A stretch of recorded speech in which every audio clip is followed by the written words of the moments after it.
আল্লাহ পাক রব্বুল আলামিন বলেছেন, ইয়া আইয়ুহাল্লাযীনা আমানু কুলু মিম্মা রাযাকনাকুম ফিল আরদি হালালান তাইয়্যিবা। আল্লাহ পাক বলেছেন, হে ঈমানদার বান্দাবান্দীরা, আমি আল্লাহ তোমাদেরকে যে রিজিক দান করেছি সেই রিজিক থেকে তোমরা ভক্ষণ করো, তোমরা খাও।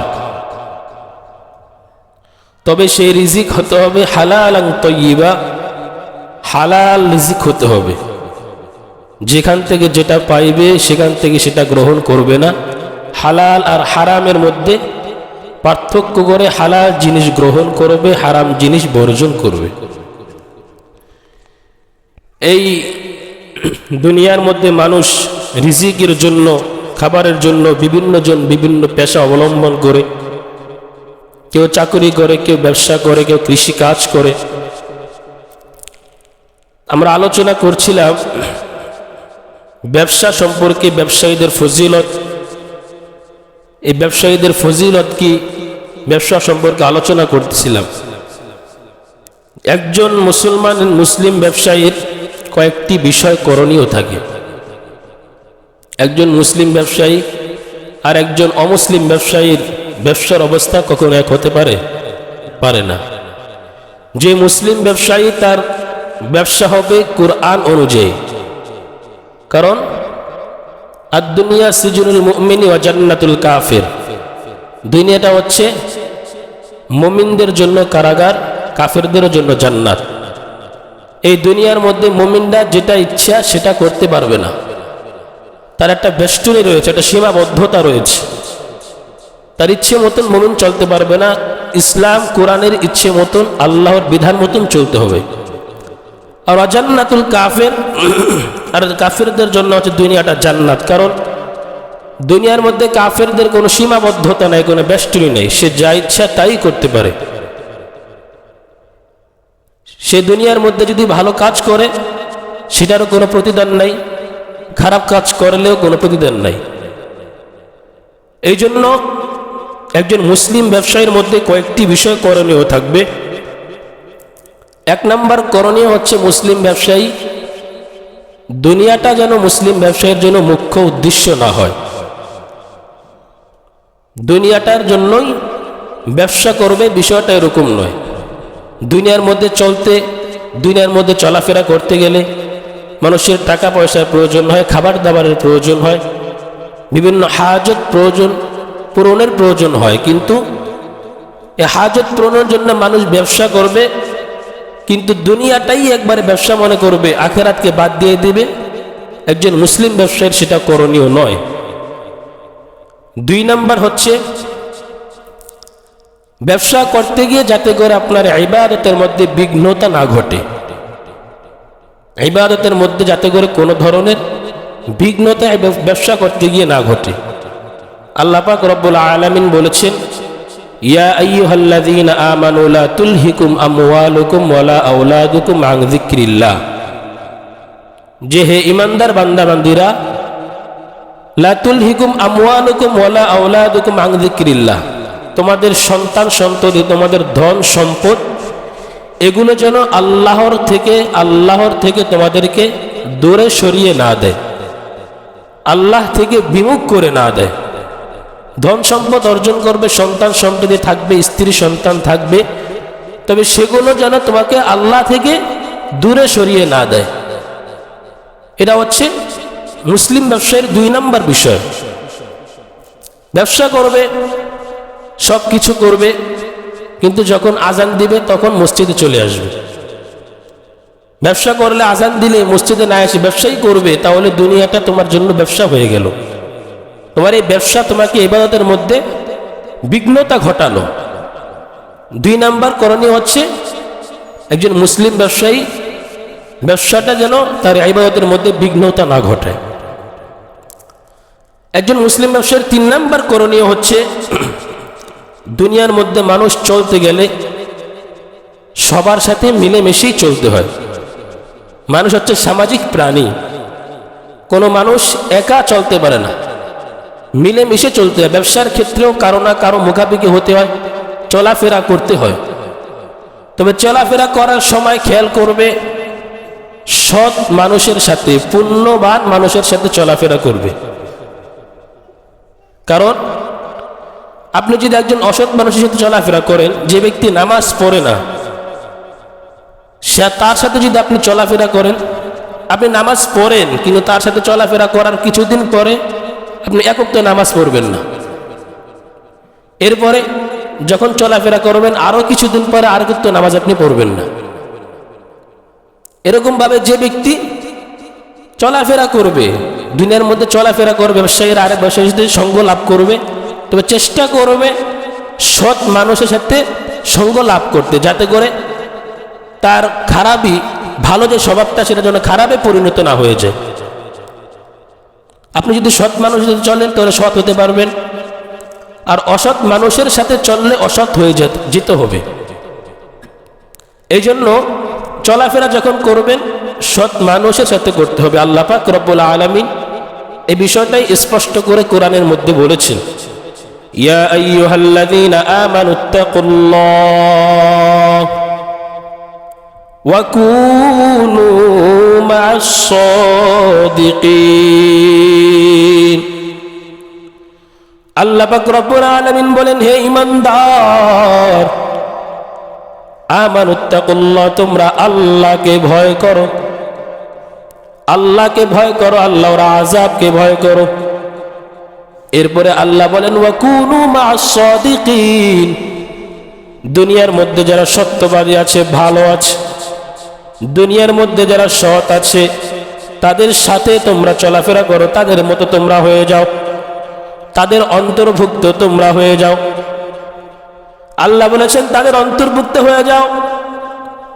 কি কারণে তাদের অন্তর্ভুক্ত হইবা? কারণ একজন ভালো মানুষের সাথে চললে, তুমি যদি খারাপ থাকো, যে বান্দা নামাজ পড়ে ওই বান্দার সাথে চলাফেরা করলে, যখন নামাজের আযান দিয়ে দিবে ওই ভালো মানুষ তোমাকে নিজেও নামাজ পড়বে, তুমি তার সাথে থাকার কারণে তোমাকেও নামাজের দিকে ডাকবে, তোমাকেও মসজিদের দিকে ডাকবে। আযান যখন দিয়ে দিবে সে নিজেও বলবে আমি নামাজ পড়তে যাই, চলো তুমিও নামাজ পড়তে যাও আমার সাথে, এরকম বলে কিনা? ভালো মানুষের সাথে চললে সে ভালো কথা বলবে, আর খারাপ মানুষের সাথে চললে খারাপ কথা বলবে। এই জন্য আল্লাহ বলেছেন সৎ মানুষের অন্তর্ভুক্ত হও, সৎ মানুষের সাথে চলাফেরা করো। একজন মদ পান করে এরকম মানুষের সাথে চলাফেরা করলে একদিন, 2 দিন, 3 দিন পরে তুমিও মদের মধ্যে অন্তর্ভুক্ত হয়ে যাইবা। কারণ চলাফেরা করার সাথে একটা সামাজিক একটা ব্যবস্থা রয়েছে, স্বভাবগত একটা ব্যবস্থা রয়েছে। এই জন্য 3 নাম্বার হচ্ছে একজন মুসলিম ব্যবসায়ীর চলাফেরা করলে সৎ মানুষের সাথে চলাফেরা করার চেষ্টা করবে। 4 নাম্বার হচ্ছে একজন মুসলিম ব্যবসায়ীর 4 নাম্বার আচরণ হচ্ছে বেচা কেনার সময় নরম ব্যবহার করা। কারণ এটা আমাদের সমাজের মধ্যে খুব কম দেখা যায়। বেচা কেনার সময় যখন আপনি নরম ব্যবহার করবেন, আখিরাতে তো আপনার লাভবান হবেই, দুনিয়ার মধ্যে আপনার ব্যবসার মধ্যে আল্লাহ বরকত দান করবেন। হযরতে আবু যর রাদিয়াল্লাহু তাআলা আনহু থেকে বর্ণিত, নবী করিম সাল্লাল্লাহু আলাইহি ওয়াসাল্লাম ইরশাদ করেছেন, আল্লাহ পাক রব্বুল আলামিন ওই ব্যক্তির উপর রহমত বর্ষণ করতে থাকেন যে ব্যক্তি বেচা কিনা, ক্রয় বিক্রয় এবং নিজের লেনদেন করার সময়ও মানুষের সাথে নরম ব্যবহার করে। আল্লাহ পাক রব্বুল আলামিন ওই ব্যক্তির উপর সর্বদা রহমত বর্ষণ করতে থাকেন। সুবহানাল্লাহ। ওই ব্যক্তির উপর আল্লাহ পাক রহমত বর্ষণ করতে থাকে যে ব্যক্তি ক্রয় বিক্রয় এবং বেচা কিনা, চলাফেরা, নিজের লেনদেন আদান প্রদান করার সময় মানুষের সাথে নরম ব্যবহার করে, নরম আচরণ করে। কিন্তু এখন দেখা যায় যে একজন গরিব মানুষ সে একটি দোকানের মধ্যে প্রবেশ করেছে, দোকানের মধ্যে যাওয়ার পরে আপনার দোকানে যে মালটা রয়েছে, যে জিনিসের দাম বেশি, সেই জিনিসের দাম বেশি কিন্তু গরিব মানুষ সে অল্প দাম বলেছে। এরপরে দোকানদার বলে, আপনি কি জীবনে এটা কিনছেন? ফুটপাতে গিয়ে কিনেন, এখানে আপনার কেনার যোগ্যতা হয় নাই। কেন? আপনি সুন্দর করে বলে দিবেন যে ভাই এই জিনিসটার দাম বেশি, আপনি অন্য জিনিস দেখেন। ভালো আচরণ করবেন। আজকে যদি আপনি ভালো আচরণ করেন, এক সময় ওই ব্যক্তি কিছু টাকা জমে আপনার দোকানে আবার কিনতে আসবে। আখিরাতে তো আপনার লাভবান হবেন, দুনিয়ার মধ্যে আল্লাহ আপনাকে লাভবান করবে। এমনি ভাবে নিজের কোন লেনদেন আদান প্রদানের সময় নরম সুরে কথা বলা, নরম আচরণ করা। নবী সাল্লাল্লাহু আলাইহি ওয়াসাল্লাম বলেছেন, সিলমান কাতাআক ওয়াফু আম্মান যালামাক ও আহসিন ইলা মান আসাআ ইলাইক। নবীজি বলেছেন, সিলমান কাতাআক, ওই ব্যক্তির সাথে তোমরা সম্পর্ক স্থাপন করো যে ব্যক্তি সম্পর্ককে ছিন্ন করে দিয়েছে। 2 নাম্বার বলেছেন, ওয়াফু আম্মান যালামাক, ওই ব্যক্তিকে তোমরা ক্ষমা করে দাও, ওই ব্যক্তিকে তোমরা মাফ করে দাও যেই ব্যক্তি তোমার উপরে জুলুম করেছে। 3 নাম্বার, ওয়া আহসিন ইলা মান আসাআ ইলাইক, ওই ব্যক্তির সাথে ভালো ব্যবহার করো যে ব্যক্তি তোমার সাথে খারাপ ব্যবহার করেছে। সিলমান কথা, যে ব্যক্তি তোমাদের সম্পর্ক স্থাপন করেছে তার সাথে তুমি সম্পর্ক করো। এখন দেখা যায় কোনো ব্যক্তির সাথে কোনো ব্যক্তির ঝামেলা হইলে কয়েকদিন চলে যায়, সে ওই ব্যক্তিও কথা বলে না, উনিও কথা বলে না। সমাজের মধ্যে এরকম আছে না নাই? অবশ্যই আছে। এরপরে সম্পর্কই দূর হয়ে যায়, ভাই বোনের মধ্যে সম্পর্ক থাকে না। সামান্য জিনিস জমি জমা নিয়ে কোনো ধরনের ঝামেলা হলে ভাই বোনের মধ্যে সম্পর্ক থাকে না, ভাই ভাইয়ের মধ্যে সম্পর্ক থাকে না। এরপরে এক আত্মীয় আর এক আত্মীয়র সম্পর্ক থাকে না, কারণ তারা উভয়জনই নিজের ইগো নিয়ে বেঁচে থাকে, নিজের ওয়েট নিয়ে বেঁচে থাকে। আমি আগে গিয়ে কথা বললে আমার ওয়েটের মধ্যে আঘাত করবে, আমার ইগোর মধ্যে আঘাত করবে।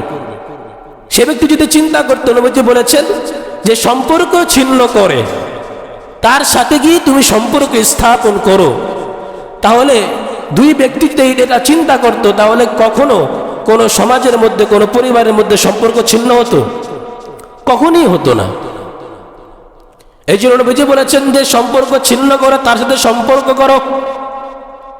2 নাম্বার নবীজি বলেছেন, ওয়াফু আম্মান যালামাক, যে ব্যক্তি তোমার উপর জুলুম করেছে, যে ব্যক্তি তোমার উপর অন্যায় করেছে, যে ব্যক্তি তোমার উপর অত্যাচার করেছে, তাকে তুমি ক্ষমা করে দাও, তাকে তুমি ক্ষমা করে দাও। ক্ষমা করে দাও একটা ভালো গুণ। যখন আপনি ওই ব্যক্তিকে দুনিয়ার মধ্যে ক্ষমা করে দিবেন, হতে পারে আল্লাহ পাক রব্বুল আলামিন ওই ব্যক্তিকে দুনিয়ার মধ্যে ক্ষমা করার কারণে আল্লাহ পাক রব্বুল আলামিন কিয়ামতের ময়দানে আপনাকে ক্ষমা করে জান্নাত দান করতে পারেন। সুবহানাল্লাহ। পারেন কি পারেন না? আল্লাহ পাক রব্বুল আলামিন যদি ক্ষমা করে দেয়, আল্লাহকে কেউ প্রশ্ন করার কোনো অধিকার আছে? প্রশ্ন করার কোনো অধিকার নাই। আপনি যদি কাউকে দুনিয়ার মধ্যে ক্ষমা করে দেন, আল্লাহ পাক বলেছেন, ওয়াল কাযিমিনাল গায়য ওয়াল আফিনা আনিন নাস ওয়াল্লাহু ইউহিব্বুল মুহসিনিন। আল্লাহ পাক বলেছেন, যেই বান্দা রাগকে সংযত করে, রাগকে যেই বান্দা নিয়ন্ত্রণ করে, ওয়াল আফিনা আনিন নাস, যেই বান্দা মানুষকে ক্ষমা করে দেয়, ওই বান্দা আল্লাহু ইউহিব্বুল মুহসিনিন, ওই বান্দা হচ্ছে আল্লাহ পাক রব্বুল আলামিনের কাছে পছন্দনীয় মানুষ। সুবহানাল্লাহ। ওয়াল কাযিমিনাল গায়য ওয়াল আফিনা আনিন নাস, রাগ মানুষের হবে, রাগকে সংযত করতে হবে।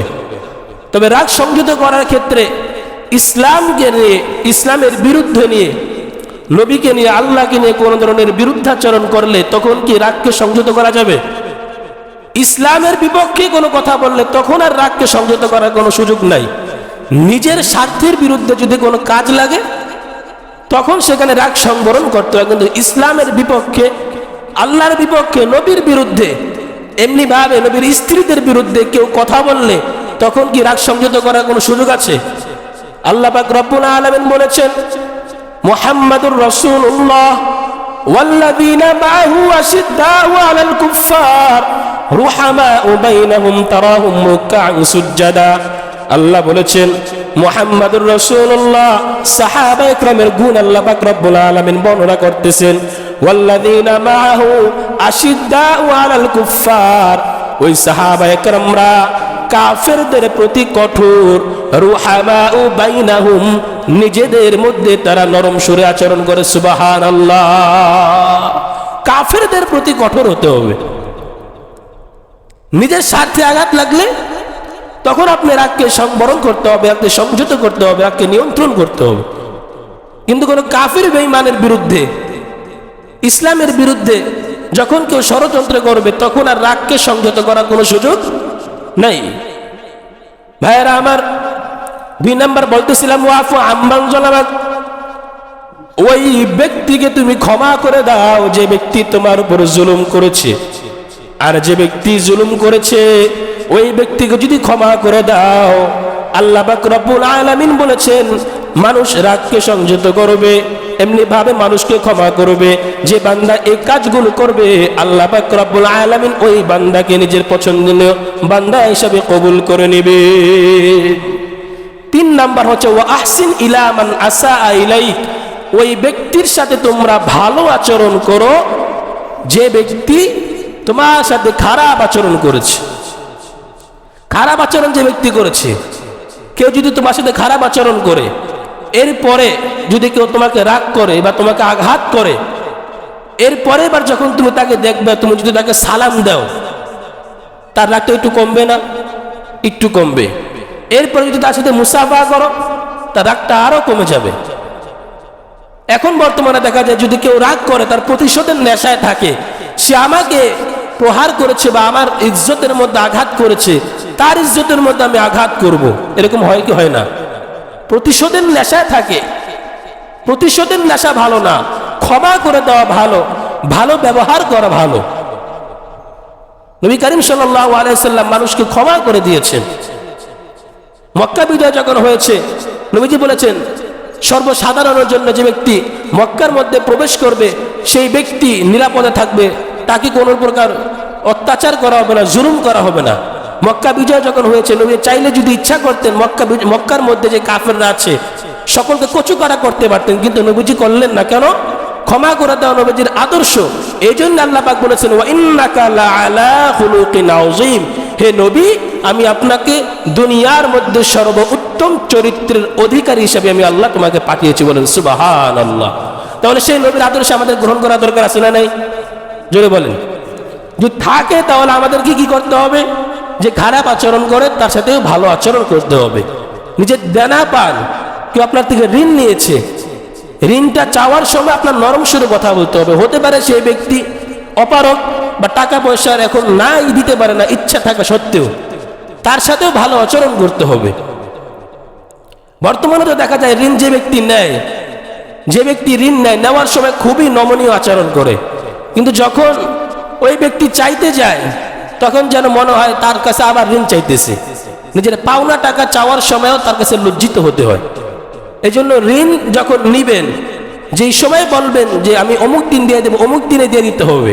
যদি অমুক দিন আপনি দিতে না পারেন, আগেই এসে বলবেন যে ভাই এই টাকাটা আমার এখনো পর্যন্ত আমার হাতে আসে নাই বা আমি এখনো সংগ্রহ করতে পারি নাই, কিছুদিন আরো সময় লাগবে। আপনি সুন্দর করে বলে নেন, কিন্তু কোনো খবরই থাকে না নেওয়ার পরে।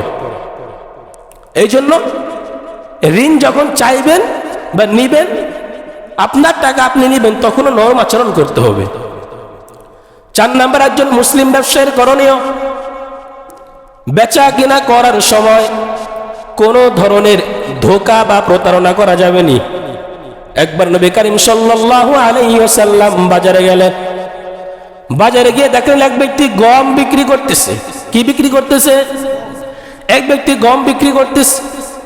উপরের গমগুলো শুকনো, নিচের গমগুলো কাঁচা। নবী করিম সাল্লাল্লাহু আলাইহি ওয়াসাল্লাম উপরের গমগুলো দেখলেন, দেখার পরে নিচে আবার হাত ঢুকাইলেন। হাত ঢুকানোর পরে দেখলেন নিচের গমগুলো কাঁচা। নবী করিম সাল্লাল্লাহু আলাইহি ওয়াসাল্লাম বললেন মান গাশশানা ফালাইসা মিন্না, যে ব্যক্তি আমাদেরকে ধোঁকা দেয় ওই ব্যক্তি আমার উম্মতের অন্তর্ভুক্ত নয়। বলেন নাউজুবিল্লাহ। উপরের গমগুলো তোমার শুকনো, নিচের গমগুলো কাঁচা কেন? ধোঁকা দেওয়া এটা অত্যন্ত খারাপ জিনিস। আপনার যে মালের মধ্যে যে ত্রুটি রয়েছে সে ত্রুটিটা আপনি উল্লেখ করে দেন না। ত্রুটি উল্লেখ করার পরে যদি ওই ব্যক্তির মন চায় নিবে, মন না চায় নিবে না, কিন্তু আপনি ত্রুটি উল্লেখ করলেন না। আপনি ভালো বলে এরপর আপনি মালটাকে বিক্রি করে দিলেন, কিন্তু সেই ব্যক্তি ঘরে যাওয়ার পরে দেখলো মালের মধ্যে ত্রুটি রয়েছে, তাহলে ওই ব্যক্তির পক্ষ থেকে আপনার জন্য কি দোয়া আসবে না বদদোয়া আসবে? বদদোয়া আসবে না? আর একজন মুসলিমের বদদোয়া এটা আল্লাহ রাব্বুল আলামিনের আরশ পর্যন্ত পৌঁছে যায়। এই জন্য ধোঁকা দেওয়া যাবে না। হযরত আবু হুরায়রা রাদিয়াল্লাহু তাআলা আনহু থেকে বর্ণিত, নবী করিম সাল্লাল্লাহু আলাইহি ওয়াসাল্লাম বলেছেন, আল্লাহ পাক রব্বুল আলামিন এবং ফেরেশতারা ওই ব্যক্তির উপর অভিসম্পাত করেন, ওই ব্যক্তিকে অভিশাপ দেন যে ব্যক্তি নিজের মাল বিক্রয় করার সময় ত্রুটিযুক্ত মাল বিক্রয় করে, নিজে জানার পরও গোপন রেখে ত্রুটিযুক্ত মাল বিক্রয় করে, আল্লাহ পাক এবং ফেরেশতারা ওই ব্যক্তির উপর অভিসম্পাত দেন। বলেন নাউজুবিল্লাহ। আপনি ব্যবসা করতেছেন, ব্যবসা হালাল, তো এই হালাল ব্যবসাটাকে আপনি নিজে কষ্ট করতেছেন, তো এই কষ্টটা যদি আপনার শেষ পর্যন্ত হারামের কারণ হয়ে যায়, এই কষ্ট করার কোনো ফায়দা আছে? কোনো ধরনের ফায়দা নেই। এজন্য ব্যবসা করবেন, আল্লাহ হালাল করেছে, ব্যবসার মধ্যে ধোঁকা দেওয়া যাবে না। আপনার মালে ত্রুটি রয়েছে, ত্রুটি আগে বলে দেন। মিথ্যা প্রশংসা করে মাল বিক্রি করার কি প্রয়োজন? মিথ্যা প্রশংসা করে মাল বিক্রি করার কোনো প্রয়োজন নাই। এর ব্যবসার মধ্যে কোনো ধরনের ধোঁকা দেওয়া যাবে? যাবে না। 5 নাম্বার হচ্ছে একজন মুসলিম ব্যবসায়ীর জন্য করণীয়, মুসলিম ব্যবসায়ীর জন্য 5 নাম্বার হচ্ছে ওজনে কম না দেওয়া। বর্তমানে এটা দেখা যায়নি, একজন মানুষ আরেকজন মানুষকে ওজনে কম দেয়। আল্লাহ পাক রব্বুল আলামিন বলেছেন, ওয়াইলুল লিল মুতাফফিফিন আল্লাযীনা ইযা তালু আলান নাসি ইস্তাওফুন ওয়া ইযা কালুহুম আও ওয়াজানুহুম ইউখসিরুন। আল্লাহ পাক রব্বুল আলামিন বলেছেন, ওয়াইলুল লিল মুতাফফিফিন, দুর্ভোগ ওই মানুষের জন্য, দুর্ভোগ ওই বান্দা, যেই বান্দা আল্লাযীনা ইযা তালু আলান নাসি ইস্তাওফুন, যে বান্দা কোনো মানুষ থেকে কোনো জিনিস যখন গ্রহণ করে, গ্রহণ করার সময় পরিপূর্ণভাবে নেয়, ওয়া ইযা কালুহুম আও ওয়াজানুহুম ইউখসিরুন, এবং যেই বান্দা যখন গ্রহণ করে, গ্রহণ করার সময় পূর্ণ মাত্রায় নেয়, যখন মানুষকে দেয় তখন কমিয়ে দেয়। আল্লাহ বলেন, আলা ইয়াযুন্নু উলাইকা আন্নাহুম মাবউসুন, ওই ব্যক্তি কি ধারণা করে না, উলাইকা ইয়াযুন্নু আন্নাহুম মাবউসুন লিয়াউমিন আযীম ইয়াওমা ইয়াকুমুন নাসু লিরাব্বিল আলামিন। আল্লাহ বলেন, ওই ব্যক্তিকে এটা ধারণা করে না, ওই ব্যক্তিকে এটা জানে না যে রোজ কিয়ামতের ময়দানে একদিন ওই ব্যক্তিকে আল্লাহ রাব্বুল আলামিনের সামনে দাঁড়াইতে হবে।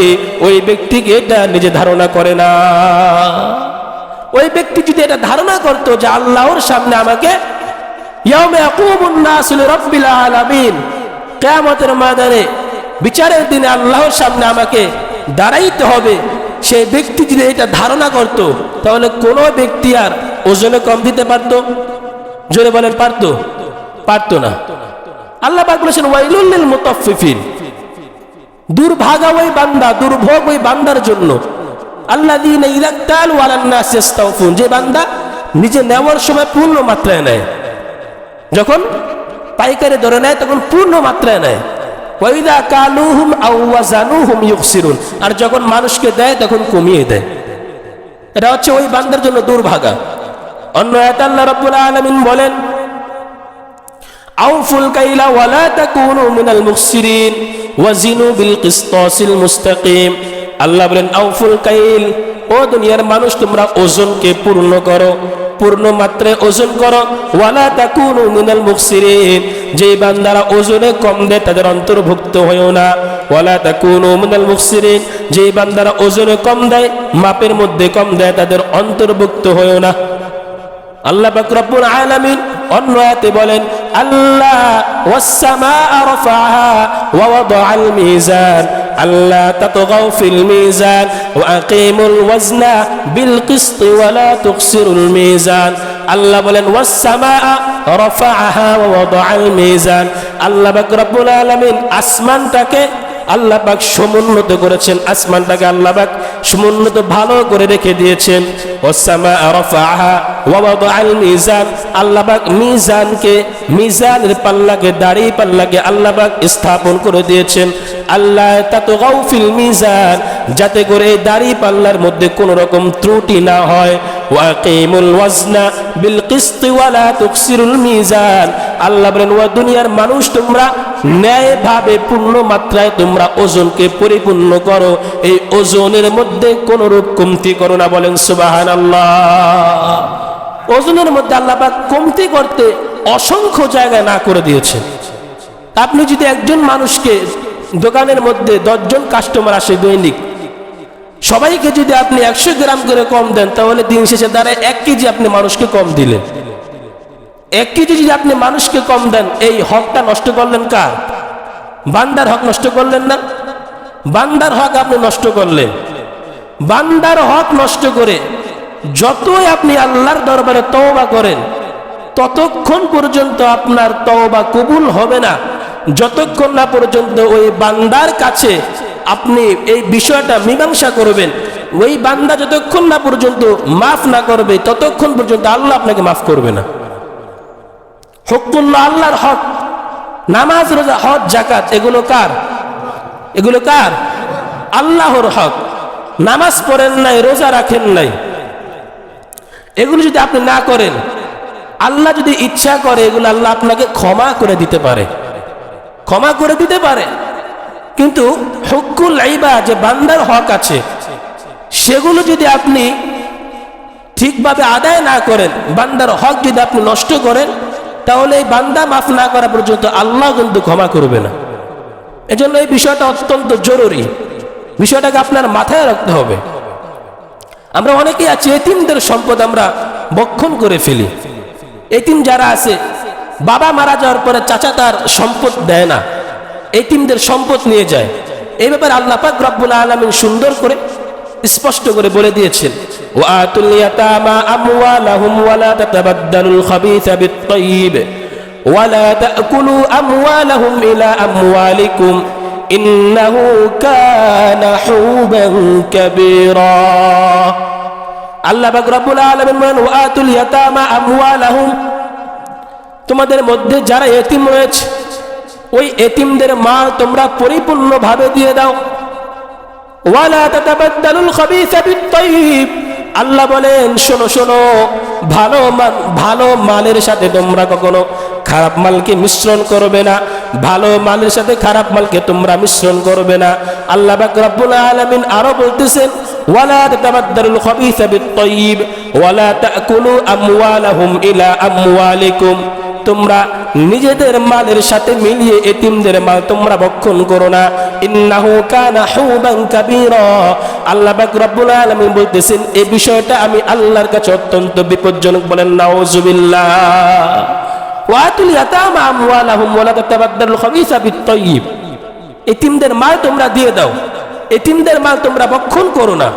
অন্য আয়াতে আল্লাহ পাক রব্বুল আলামিন বলেন, ইন্নাল্লাযীনা ইয়াকুলুনা আমওয়ালাল ইয়াতামা যুলমান ইন্নামা ইয়াকুলুনা ফী বুতুনিহিম নারা ওয়া সায়াসলাউনা সাঈরা। আল্লাহ পাক বলেন, ইন্নাল্লাযীনা ইয়াকুলুনা আমওয়ালাল ইয়াতামা, যেই বান্দা দুনিয়ার মধ্যে ইয়েতিমদের মাল ভক্ষণ করে, যেই বান্দা দুনিয়ার মধ্যে ইয়েতিমদের মাল খায়, ইন্নামা ইয়াকুলুনা ফী বুতুনিহিম নারা, আল্লাহ বলেন ওই বান্দা দুনিয়ার মধ্যে ইয়েতিমদের মাল ভক্ষণ করলো না, ওই বান্দা যেন নিজের পেটের মধ্যে আগুনের ঘোলা ঢুকিয়ে দিল। বলেন নাউযুবিল্লাহ। ওই বান্দা যেন আগুন খাইলো, ইয়েতিমদের মাল খায়নি। ইন্নাল্লাযীনা ইয়াকুলুনা আমওয়ালাল ইয়াতামা যুলমান ইন্নামা ইয়াকুলুনা ফী বুতুনিহিম নারা, যেই বান্দা দুনিয়ার মধ্যে এতিমদের মাল জুলুম করে, অত্যাচার করে, অন্যায়ভাবে এতিমদের মাল ভক্ষণ করবে, সেই বান্দা যেন এতিমদের মাল ভক্ষণ করে না, সেজন্য মানুষের মধ্যে, দুনিয়ার মধ্যে আমি আল্লাহর কাছে সেই বান্দা যেন আগুন ভক্ষণ করলো। বলেন নাউযুবিল্লাহ। ইন্নাল্লাযীনা ইয়াকুলুনা আমওয়ালাল ইয়াতামা যুলমান ইন্নামা ইয়াকুলুনা ফী বুতুনিহিম নারা ওয়া সায়াসলাউনা সাঈরা। আল্লাহ বলেন যে বান্দা এতিমদের মাল ভক্ষণ করবে সেই বান্দা যেন আগুন খাইলো, আর যে বান্দা এই কাজগুলো করবে অচিরেই সেই বান্দা আগুনের মধ্যে প্রবেশ করবে। বলেন নাউজুবিল্লাহ। ওয়া সায়াসলাউনা সাঈরা, অচিরেই যেন সেই বান্দা আগুনের মধ্যে প্রবেশ করবে। এজন্য আমাদেরকে এতিমদের মাল খাওয়া জায়েজ আছে? এতিমদের মাল খাওয়া যাবে? তার বাবা নাই, আপনি চাচা, আপনি যদি তার মালটা ভক্ষণ করেন, আত্মসাৎ করে ফেলেন, সে দুনিয়ার মধ্যে কিছু বলতে পারবে না, কিন্তু দুনিয়ার মধ্যে মারা যাওয়ার পরে দুনিয়া কি শেষ নাকি আখেরাত আছে? আখেরাত আছে না? সেই জায়গা যদি আপনাকে ধরে কোনো উপায় আছে? সাহাবা একরাম রাদিয়াল্লাহু তাআলা আনহু একবার নবী করিম সাল্লাল্লাহু আলাইহি ওয়াসাল্লাম সাহাবীদেরকে জিজ্ঞেস করলেন, ও সাহাবীরা, তোমরা কি জানো দুনিয়ার মধ্যে নিঃস্ব ব্যক্তিকে? কোন ব্যক্তি সবচাইতে নিঃস্ব? আমরা দুনিয়ার মধ্যে মনে করি দুনিয়ার মধ্যে নিঃস্ব ব্যক্তিকে, যার ধন নাই, যার সম্পদ নাই, যার মাল নাই, যেই ব্যক্তি আমরা দুনিয়ার মধ্যে চলাফেরার মতো টাকা পয়সা নাই, সেই ব্যক্তিকে আমরা নিঃস্ব মনে করি কিনা? সাহাবা একরাম বললেন, ইয়া রাসূলুল্লাহ, ওই ব্যক্তি আমাদের কাছে নিঃস্ব যে ব্যক্তির কাছে মাল নাই, ধন সম্পদ নাই, চলাফেরার মতো টাকা পয়সা নাই। নবী করিম সাল্লাল্লাহু আলাইহি ওয়াসাল্লাম বলেন, ও সাহাবীরা, ওই ব্যক্তি তোমাদের কাছে নিঃস্ব নয়। ওই ব্যক্তি নিঃস্ব নয় যে ব্যক্তি দুনিয়ার মধ্যে মাল সম্পদ নাই, যে ব্যক্তির ধন সম্পদ নাই, মাল নাই, ওই ব্যক্তি নিঃস্ব নয়। সাহাবী বললেন, ইয়া রাসূলুল্লাহ, তাহলে কোন ব্যক্তি নিঃস্ব? নবীজি বললেন, ও সাহাবীরা শোনো শোনো, ওই ব্যক্তি নিঃস্ব যে ব্যক্তি কিয়ামতের ময়দানে বিশাল নেকির স্তূপ নিয়ে কিয়ামতের ময়দানে উঠবে। বিশাল নেকির স্তূপ নিয়ে কিয়ামতের ময়দানে ওঠার পর ওই ব্যক্তি দুনিয়ার মধ্যে কারো উপর জুলুম করেছে, ওই ব্যক্তি দুনিয়ার মধ্যে কারো উপর অত্যাচার করেছে, কারো উপর মিথ্যা অপবাদ দিয়েছে, ওই ব্যক্তি দুনিয়ার মধ্যে কারো মাল আত্মসাৎ করেছে অন্যায়ভাবে। দুনিয়ার মধ্যে যে ব্যক্তি জুলুম করে, কারো উপর জুলুম করে নিজের মাল আত্মসাৎ করেছে বা কারো উপর জুলুম করেছে, কিয়ামতের ময়দানে আল্লাহ পাক রব্বুল আলামিন যে ব্যক্তির উপর জুলুম করেছে, ওই ব্যক্তির যে জুলুম করেছে, যে ব্যক্তি জুলুম করেছে, ওই ব্যক্তির থেকে নেকি নিয়া যার উপর জুলুম করেছে ওই ব্যক্তিকে আল্লাহ পাক দিয়ে দিবেন। বলেন নাউজুবিল্লাহ। নবী বললেন, ও সাহাবী, শোনো শোনো, নিঃস্বকে দুনিয়ার মধ্যে কেউ মিথ্যা অপবাদ দিয়েছে, কারণ আমি বলতে পারে নাই, অপশন ছিল না, সুযোগ ছিল না, অধিকার ছিল না। ওই ব্যক্তি কিয়ামতের ময়দানে উঠবে, বলবে, আল্লাহ, এই ব্যক্তি আমার উপর জুলুম করেছে, আমার উপর মিথ্যা অপবাদ দিয়েছে, আমার উপর আত্মসাৎ করেছে, এখন আমি আমার সম্পদ চাই। ওই কিয়ামতের ময়দানে টাকা পয়সা নিয়ে কেউ যাইতে পারবে নি? জোরে বলেন, পারবে নি? কেউ টাকা নিয়ে যাইতে পারবে? সম্পদ নিয়ে যাইতে পারবে নি? যদি কেউ সম্পদ নিয়ে না যাইতে পারে, সেই দিন শুধু নেকি থাকবে। যখন আপনার ওই নেকিগুলো আল্লাহ পাকের কাছে ওই বান্দা পেশ করবে, এরপরে আপনার নেকিগুলো নিয়ে ওই বান্দাকে দিয়ে দিবে। এরকম করতে করতে যখন আপনার সব নেকিগুলো শেষ হয়ে যাবে, কিন্তু আপনার পাওনাদার এখনো রয়ে গিয়েছে, আপনি এখনো যাদেরকে জুলুম দুনিয়ার মধ্যে জুলুম করেছেন তারা এখনো বাকি রয়েছে। আল্লাহ পাক বলবেন যে তোমার নেকি সবগুলো শেষ হয়ে গিয়েছে। নেকি শেষ হওয়ার কারণে যে ব্যক্তি জুলুম করেছে, ওই ব্যক্তির উপর, যার উপর জুলুম করেছে, ওই ব্যক্তির গুনাহগুলো যে ব্যক্তি জুলুম করেছে তার উপর আল্লাহ তাআলা দিয়ে দিবেন। বলেন নাউজুবিল্লাহ। ওই ব্যক্তি হচ্ছে আল্লাহর কাছে নিঃস্ব, বিশাল নেকির স্তূপ নিয়ে প্রবেশ করবে, যে মানুষকে দিতে দিতে তার কাছে কিছুই থাকবে না, বরং মানুষের গুনাহ আবার তার উপর কাঁধে নিতে হবে, এরপরে সে গুনাহ নিয়ে জাহান্নামের মধ্যে প্রবেশ করবে। বলেন নাউজুবিল্লাহ। এই জন্য কারো কাছে জুলুম করার আগে এতটুকু আপনি চিন্তা করবেন, এই দুনিয়ার মধ্যে সে কিছু বলতে পারতেছে না, কিন্তু পরকাল একদিন আসে না? নাই, একদিন পরকাল আসে। হযরত আবু হুরায়রা রাদিয়াল্লাহু তাআলা আনহু থেকে বর্ণিত, নবী করিম সাল্লাল্লাহু আলাইহি ওয়াসাল্লাম বললেন, ও সাহাবায়ে কেরাম, তোমরা দুনিয়ার মধ্যে যদি কারো উপর জুলুম করে থাকো অন্যায়ভাবে, অথবা কোনো কারণে যদি কারো উপর জুলুম করে থাকো, তাহলে ওই দিন আসার পূর্বেই তার কাছে ক্ষমা চেয়ে নাও। যেই দিন আসলে আমি আল্লাহর কাছে কোনরূপ, আমি আল্লাহর কাছে বিচার করা হবে, কোনরূপ তার কাছে টাকা পয়সা থাকবে না, ওই বান্দার কাছে কোনরূপ টাকা পয়সা থাকবে না, ধন সম্পদ থাকবে না। যেই কিয়ামতের ময়দান আসার পূর্বেই ওই বান্দার কাছে তোমরা ক্ষমা চেয়ে নাও, যাতে করে কিয়ামতের ময়দানে তোমার নেকি ওই বান্দাকে দিতে না হয়। ওই বান্দা যদি কিয়ামতের ময়দানে নেকি দিতে না হয়, এই জন্য আপনারা যারা টাকা নিয়েছেন বা টাকা নেন, এই টাকাগুলো অনেকে চিন্তা করে যে সামনে দিব, অনেকের কাছে থাকে না একটা বিষয়, অনেকে পকেটে নিয়ে ঘুরে পাওনাদারকে দেয় না, এরকম আছে না নাই? তো এই বান্দা যে ঘুরতেছে, সে যে মৃত্যুবরণ যে কোনো সময় করবে না এরকম নিশ্চয়তা আছে? সে যদি মারা যায়, সে বিশাল নেকির স্তূপ নিয়ে গেল। এক ব্যক্তি সবসময় কুকুর নিয়ে চলাফেরা করে, কুকুর নিয়ে চলাফেরা করার পর তাকে জিজ্ঞাসা করানো যে সবসময় তুমি কেন কুকুর নিয়ে চলাফেরা করো? ওই ব্যক্তি বলল যে শুনছি হুজুররা বলছে যে যার সাথে কুকুর থাকে বা যার বাসায় কুকুর থাকে তার কাছে বা তার বাসায় ফেরেশতা আসেন, আসে না নাই? লা তাদখুলুল মালাইকাতু বাইতান ফিহি কালবুন আও তাসাউর, যে বাসায় ওই ঘরে ফেরেশতারা প্রবেশ করে না যেই ঘরে কোনো কুকুর বা কোনো প্রাণীর ছবি থাকে। এই যখন এই হাদিস যখন শুনছে, সে চিন্তা করছে যে কুকুর নিয়ে এখন সবসময় চলাফেরা করব। জিজ্ঞাসা করা হলো কেন চলাফেরা করো? ওই বান্দা বলল যে আমার সাথে কুকুর থাকলে আমার কাছে ফেরেশতা আসবে না, আর আজরাইল যেহেতু ফেরেশতা, আজরাইল আমার জান কবজ করতে পারবে না। এরপরে জিজ্ঞাসা করা হলো যদি তোমার জান কবজ করতে না পারে কয় বছর যাবত তোমার সাথে কুকুর রাখো? সে বলে 30-35 বছর। 30-35 বছর যদি তুমি কুকুর রাখো, এই কুকুর একটাই রাখতেছো নাকি এর মধ্যে কয়েকটা চেঞ্জ হয়েছে? বলে 4-5টা গিয়েছে। তো যেই বলার পর 4-5টা যাওয়ার পরে এই 4-5টা কুকুরকে যে আজরাইল জান কবজ করতে এসেছে, সমস্যা নেই, টেনশন করিও না, সামনের বার যখন আসবে আজরাইল কুকুরকে জান কবজ করতে, তোমার জানটাও তখন কবজ করে নিয়ে যাবে। এরকম সমাজের মধ্যে অতি চালাক আছে না নাই? অতি চালাক বেশি সমাজের মধ্যে আছে। এজন্য মানুষের মৃত্যুর কোনো গ্যারান্টি নাই, যার থেকে যেটা পাবেন সেটা দিয়ে দিবেন। অনেকে দোকানে বাকি খেয়ে এবার টাকা পয়সা দেওয়ার কোনো খবর থাকে না। আপনি যে কোনো সময় মৃত্যুবরণ করতে পারেন, মৃত্যুবরণ করলে এরপরে এই যে টাকা না দিয়ে যে আপনি কিয়ামতের ময়দানে উঠবেন, বিশাল নেকির স্তূপ নিয়ে উঠলেন, কিন্তু ওই দোকানদার কিয়ামতের ময়দানে আপনার সামনে দাঁড়াইবে যে আমার থেকে সে টাকা পয়সা নিয়েছে, বাকি খেয়েছে, কিন্তু টাকাগুলো দেয় না, এখন আমি আমার টাকাগুলো চাই। সে কিয়ামতের ময়দানে কোনো টাকা থাকবে? নেকি থাকবে? নেকি দেওয়া ছাড়া আপনার কোনো উপায় থাকবে না।